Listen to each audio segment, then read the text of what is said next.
RuneScape is a massive game, a world mixed with all sorts of creatures to interact with. From small to big, to important to not so much, some of these creatures are classified as bosses, which have one purpose for existence: to be absolutely slaughtered. These bosses are some of the most deadliest challenges a player can face in this game. Not only do you need the in-game levels to stand a chance, you need to know their attacks, movement patterns, and what gear works best, which means that its content cut off to most low-level players. One of those low-level players was me, but on my main account, Toothpick, say hello, I've finally gotten to a point where I can start to dip my feet into the world of bossing. Up until now, I haven't really done any real bossing, ever. The ones I have tried, well, they didn't end up so good. Run! Oh no! Run! She's almost Wait, there. actually don't run! Wait, okay. Damn it! Fuck. Somewhere along the line, I decided I didn't want to just casually get into bossing. Rather, I want to conquer this part of the game.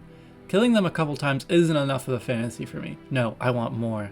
I'm going to kill every boss at least 100 times. Most of them I will do alone, but some I won't. That's just because I care about my sanity not to solo every single one. And when I mean bosses, I mean anything that's on the boss log, including skilling bosses and raids. Anyway, this is the start of a journey. The start of the boss virgin. Alrighty, so the first boss on our hit list is Ober. This man's is one of the first free-to-play bosses. Big tall boy, but not super hard as he's one of the lowest level bosses. The annoying thing about this guy is he locks himself away in his lair. To get to him, we need a giant's key, which are dropped by hill giants.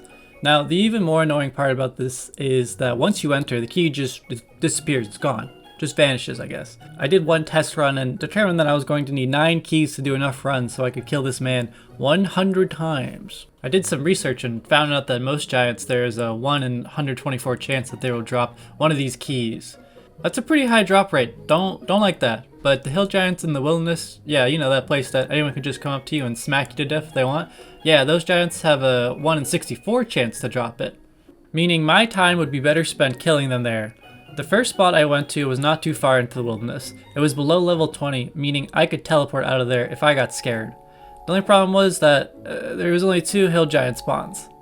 After a couple of minutes, I got impatient as I knew this would take forever running back and forth between the 2 spawns.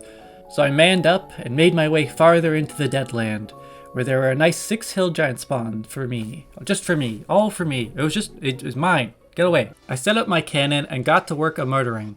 After a couple of hours of killing these giants, finally I got enough keys. This took forever, but hey, now it's time to start killing the boss. Got all the food, potions, everything I would need, and I went over and I killed him. And then I waited. And I waited. And I waited.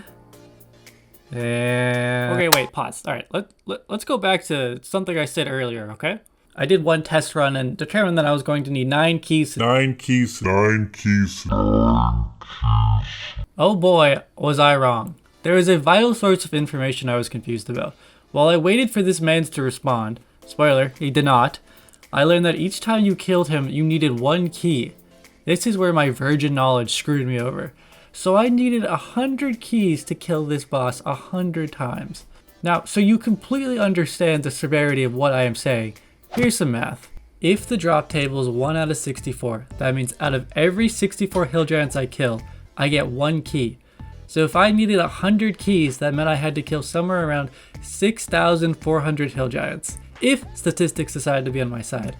So with a deep breath, I went back to that cave far into the wilderness and committed what only can be considered mass genocide. I didn't keep track of how many hill giants I actually murdered, but God, was it a lot. I spent real life days here just murdering these creatures, and let me tell you, it felt a lot more than 6,400 kills. I used tens of thousands of cannonballs. Never did I see sunlight because this became my home. That's where I slept, that's where I ate, and that's where I took my fat shit. Although this did help get my levels up. I was able to start to get base 70 combat stats, which meant I was finally able to buy a whip. First big upgrade on the account. Woo! I've never owned one of these before, and wow, it was so much better than this Tabasco sauce dipped shit stick. Like, it made killing these giants way easier. This was one of the most brutal and just time-consuming grinds I've ever done in this game. It's also important to note that I'm still in the wilderness. And let me tell you, when you're in the wilderness, never forget that you're there.